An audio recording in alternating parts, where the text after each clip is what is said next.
خوف خدا ہو عشق مصطفیٰ،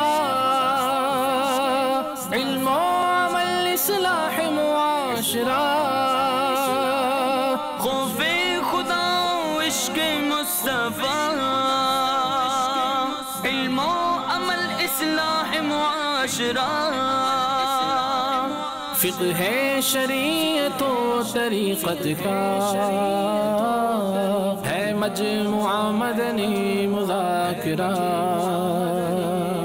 ہے مجموعہ مدنی مذاکرہ،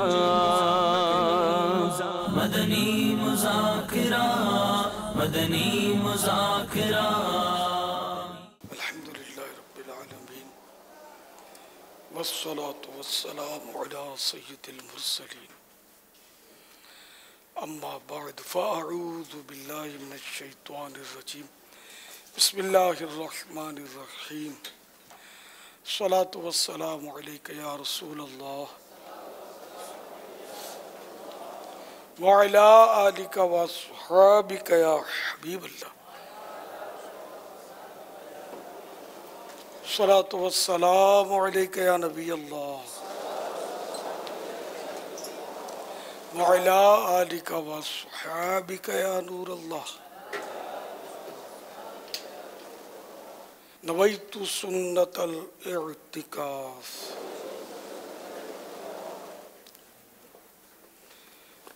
رسالہ ضیاء درود السلام، پیج نمبر 4، فرمان مصطفیٰ صلی اللہ تعالی علیہ وآلہ وسلم، نمبر 29، پیج نمبر 9۔ مجھ پر درود شریف پڑھو، اللہ پاک تم پر رحمت بھیجے گا۔ صلو علی الحبیب صلی اللہ تعالی علی محمد۔ 1439 ہجری کے رمضان مبارک کی آج 29واں روزہ ہے۔ عصر کی نماز کے بعد عالمی مدنی مرکز فیضان مدینہ میں کثیر عاشقان رمضان جمعہ ہیں، مدنی مذاکرہ ہے اور اجتماع الوداع بھی ہے، جمعرات بھی ہے۔ صلو علی الحبیب صلی اللہ تعالی علی محمد۔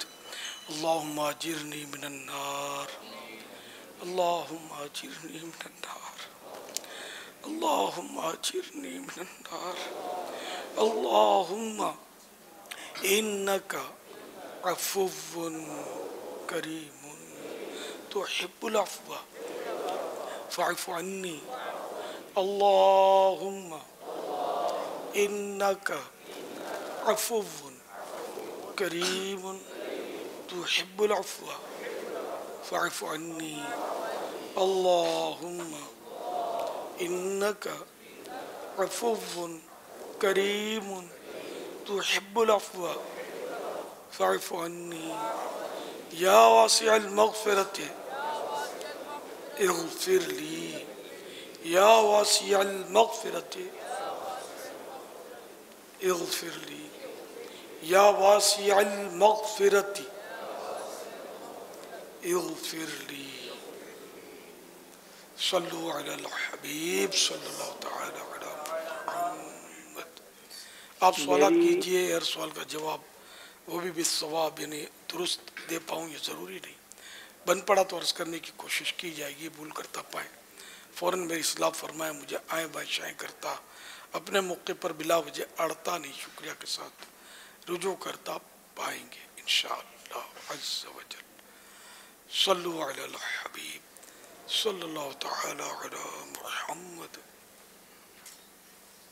میری 8ویں روزے کو میرا ایکسیڈنٹ ہو گیا تھا، جس کی وجہ سے میرے 12 یا 13 روزے چھوٹ گئے ہیں، تو میرے لیے شرعی حکم کیا ہوگا اس بارے میں؟ جزاک اللہ خیرہ۔ اللہ پاک آپ کو شفا کاملہ عاجلہ نافعہ عطا فرمائے، زخم بھر جائیں آپ کے، صبر بھی ملے، اجر بھی ملے۔ اس میں یہ کہ عید کے بعد آپ اس کو قضا کی نیت سے رکھ لیں، قضا کرنا ضروری ہے۔ کفارہ اس کی دوسری صورتیں ہوتی ہیں. آپ نے جو سوال کیا اس میں بظاہر کفارے کی صورت نظر نہیں آتی، کیونکہ آپ نے روزہ توڑنے کا تذکرہ نہیں کیا، اور توڑنا تو توڑنے کی بھی صورتیں ہیں کفارے کی. واللہ تعالی اعلم ورسولہ اعلم عز وجل وصلی اللہ تعالی علیہ وآلہ وسلم. صلو علی الحبیب صلی اللہ تعالی علی محمد. مسلمان دن رات میں 5 فرض نمازیں پڑھتے ہیں اور ہفتے میں ایک دن جمعے کی نماز بھی پڑھتے ہیں. اس دن تو مسجد میں بہت رونق ہوتی ہے. امیر اہل سنت جمعے کی نماز کب فرض ہوئی اور جمعے کے دن کی کیا اہمیت ہے؟ جمعہ سید الایام کہا گیا اس کو حدیث پاک میں، یعنی دنوں کا سردار. اور اس کے فضائل بے شمار ہیں، اور قرآن کریم میں سورۃ الجمعہ پوری سورت نازل ہوئی ہے، اس میں جمعے کا ذکر خیر ہے.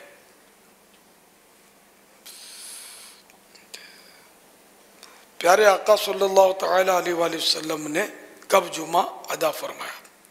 تو حضور علیہ السلام جب ہجرت کر کے مدینہ طیبہ تشریف لائے تو 12 ربیع الاول 622 عیسوی بروز دوشنبہ یعنی پیر شریف کو چاشت کے وقت مقام قباء میں اقامت فرمائی، یعنی آپ وہاں ٹھہرے. پھر یہ کہ پیر، منگل، بدھ، جمعرات یہیں قیام فرمایا اور مسجد کی بنیاد رکھی. جمعہ کے روز مدینہ طیبہ کا عزم فرمایا. بنی سالم ابن عوف کے بطن وادی میں جمعہ کا وقت آیا، اس جگہ لوگوں نے مسجد بنائی. سید عالم صلی اللہ تعالی علیہ وآلہ وسلم نے وہاں جمعہ ادا فرمایا. الحمدللہ آج بھی اس جگہ پر شاندار مسجد جمعہ قائم ہے، اور زائرین حصول برکت کے لیے اس کی زیارت کرتے اور وہاں نفلیں ادا کرتے ہیں.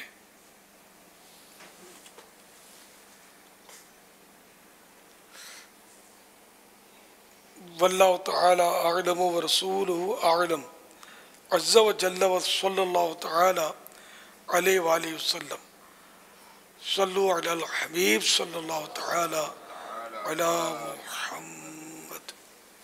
میں جان محمد حسینی فرام کراچی ڈیفنس سے عرض کر رہا ہوں، اگر ایسی جگہ پر کوئی ڈیوٹی کر رہا ہو، ساتھ نماز جمعہ کا وقت ہو رہا ہو، نماز جمعہ پڑھنے کے لیے ٹائم نہیں مل رہا ہو، وہ ڈیوٹی کرنا کیسا ہے؟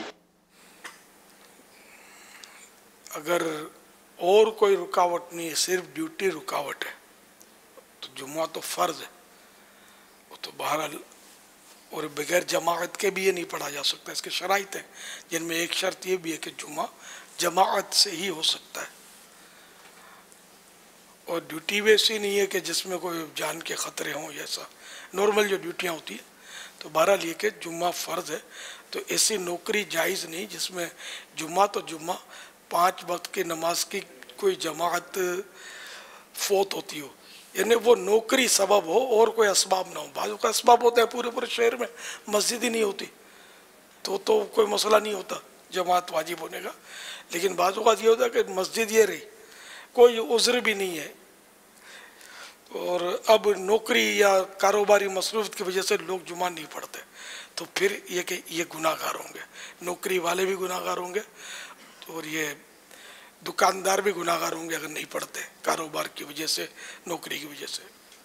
جمعہ بھی پڑھنا ہوگا، 5 وقت کی نمازیں بھی بعد جماعت پڑھنی ہوں گی. سب اگر یوں مصروفیت کا ہی بہانہ بنا لیں گے، بہانہ نہ صحیح، چلو عذر ہے، یہ مجبوری آپ کہیں گے کہ پیسے کمانے کا شوق بہت زیادہ ہے، تو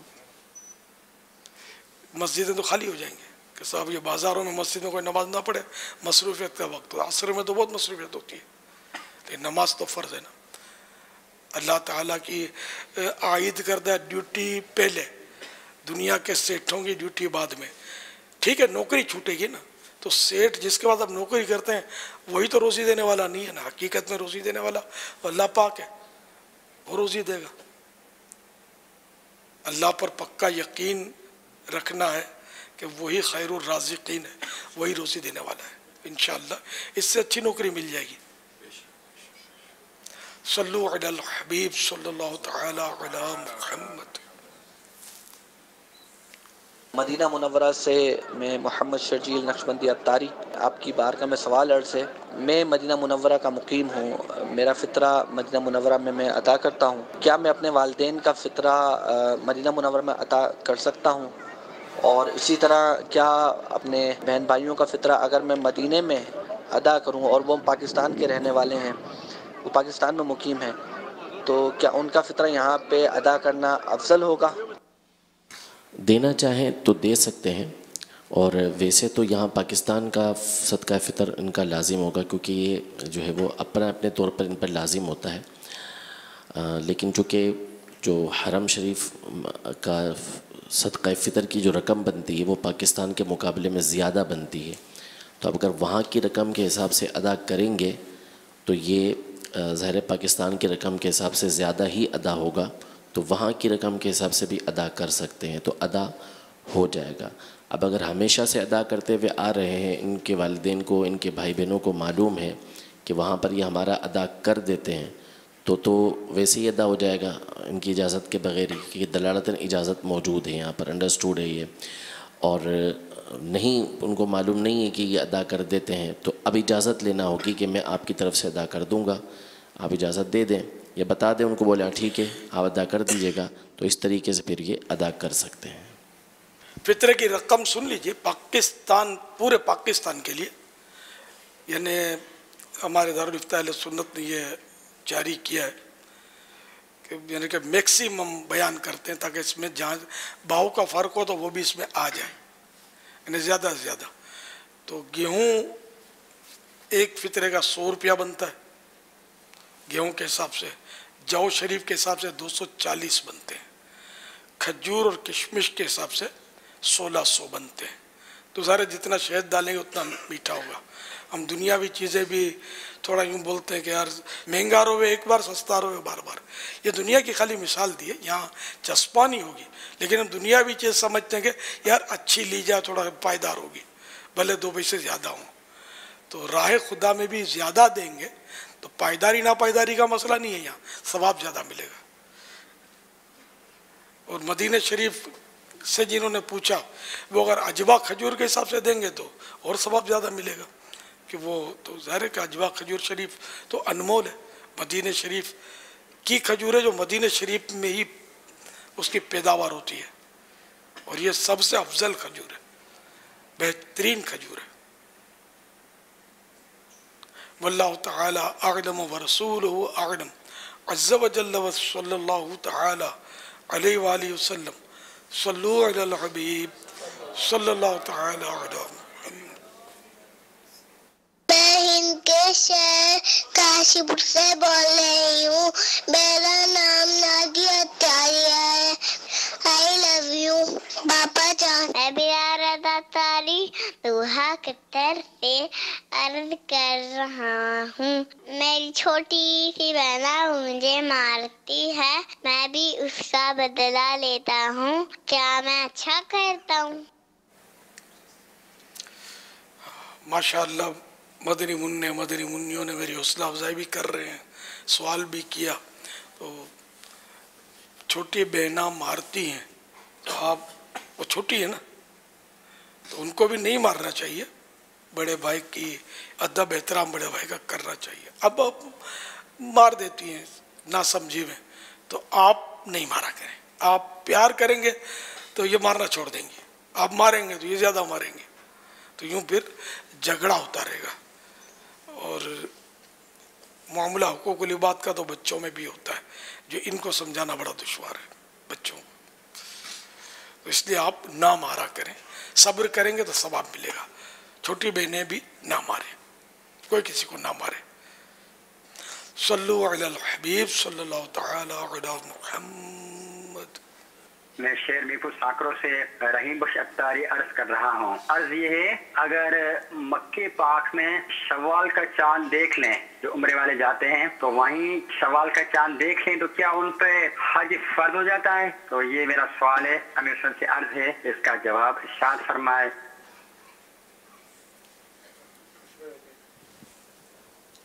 جی نہیں، ایسا نہیں ہے کہ وہاں جو شوال کا چاند دیکھ لے تو اس بنیاد پر کسی پر حج فرض ہو. حج کے فرض ہونے کے اپنے شرائط ہیں. اگر وہاں چاند کسی نے دیکھا اور اس کے اوپر حج کے شرائط نہیں پائے جاتے کہ اس کے پاس اتنی رقم ہی نہیں ہے کہ وہ یہاں پر آئے گا تو اس کے پاس واپس جانے کے لیے اتنے اسباب نہیں ہیں اور دیگر جو حج کی شرائط ہے وہ نہیں پائی جاتی تو اس پہ حج فرض نہیں ہوگا. اسی طرح اگر کسی نے وہاں پہ چاند نہیں دیکھا لیکن اپنے وطن میں رہتا ہے، حج کے تمام شرائط اس کے پائے جاتے ہیں تو ان شرائط کے پائے جانے کی صورت میں اس کے اوپر حج فرض ہوگا. تو یہ غلط فہمی ہے کہ وہاں پر جو چاند دیکھ لے تو اس پہ حج فرض ہو جاتا ہے. اول تو اتنے اسباب ہر ایک کے پاس ہوتے نہیں ہیں کہ وہ وہاں پر اتنا وقت گزار سکے. نمبر 2 کہ اگر اتنے اسباب ہو بھی تو قانوناً وہاں کے جو تقاضے ہیں اس کے مطابق کسی کو اجازت ہی نہیں ہوتی کہ وہ اس طریقے سے وہاں رہ سکے گا. وہ فوری وہاں سے آنا ہوتا ہے. پھر اس کے حج کے ان کے طریقہ کار ہی الگ ہوتے ہیں. تو یہ ویسے ہی مسئلہ نہیں ہے کہ چاند دیکھ لیا تو اس کے اوپر حج فرض ہو گیا. شیخ رفاقت اتاری گجرات ہند سے بول رہا ہوں. عید کے دن کی سنتیں بیان کر دیجیے، شکریہ. عید کے دن یہ امور مستحب ہیں. فیضان عید الفطر جو کہ فیضان رمضان میں ہے تو اس میں یہ لکھا ہے عید کے دن یہ امور مستحب ہیں. حجامت بنوانا، پھر بریکٹ میں لکھا ہے مگر زلفیں بنوائیے نہ کہ انگریزی بال. نمبر 2 ناخن ترشوانا، ناخن کاٹنا، غسل کرنا، مسواک کرنا، یہ اس کے علاوہ ہے جو وضو میں کی جاتی ہے. اچھے کپڑے پہننا، نئے ہوں تو نئے ورنہ دھلے ہوئے، لیکن انڈرسٹوڈ ہے کہ کپڑے واہیات نہ ہوں، فیشن کے جو واہیات کپڑے ہوتے وہ نہ ہوں، سنت اور شریعت کے دائرے کے اندر کے ہوں. خوشبو لگانا، انگوٹھی پہننا. جب کبھی انگوٹھی پہنی ہے تو اس بات کا خاص خیال رکھیے کہ صرف 4.5 ماشے یعنی 4 گرام 374 ملی گرام سے کم وزن چاندی کی ایک ہی انگوٹھی پہنی ہے. 4.5 ماشے یعنی 4 گرام 374 ملی گرام سے کم وزن چاندی کی ایک ہی انگوٹھی پہنی ہے. ایک سے زیادہ نہ پہنی ہے. اور اس ایک انگوٹھی میں بھی نگینہ ایک ہی ہو، ایک سے زیادہ نگینے نہ ہوں. بغیر نگینے کی بھی مت پہنی ہے. نگینے کے وزن کی کوئی قید نہیں. چاندی کے چھلا یا چاندی کے بیان کردہ وزن وغیرہ کے علاوہ کسی بھی دھات کی انگوٹھی یا چھلا مرد نہیں پہن سکتا. نماز فجر مسجد محلہ میں پڑھنا. عید الفطر کی نماز کو جانے سے پہلے چند کھجوریں کھا لینا، 3 5 7 یا کم و بیش، مگر طاق ہوں. طاق اوڈ طاق 1357 اوڈ نمبر جس کو کہتے ہیں. کھجوریں نہ ہو تو کوئی میٹھی چیز کھا لے. اگر نماز سے پہلے کچھ بھی نہ کھایا تو گناہ نہ ہوا، مگر عشاء تک نہ کھایا تو عتاب یعنی ملامت کیا جائے گا. نماز عید عیدگاہ میں ادا کرنا. عیدگاہ پیدل جانا. سواری پر بھی جانے میں حرج نہیں، مگر جس کو پیدل جانے پر قدرت ہو اس کے لیے پیدل جانا افضل ہے. اور واپسی پر سواری پر آنے میں حرج نہیں. نماز عید کے لیے عیدگاہ جلد چلے جانا اور ایک راستے سے جانا اور دوسرے راستے سے واپس آنا. عید کی نماز سے پہلے صدقہ فطر ادا کرنا، خوشی ظاہر کرنا، کثرت سے صدقہ دینا.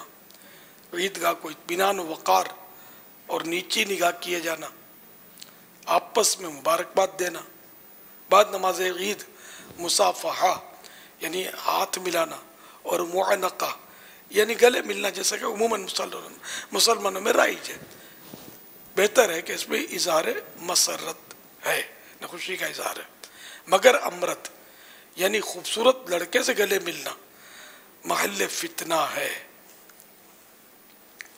نہ فتنے کا مقام ہے۔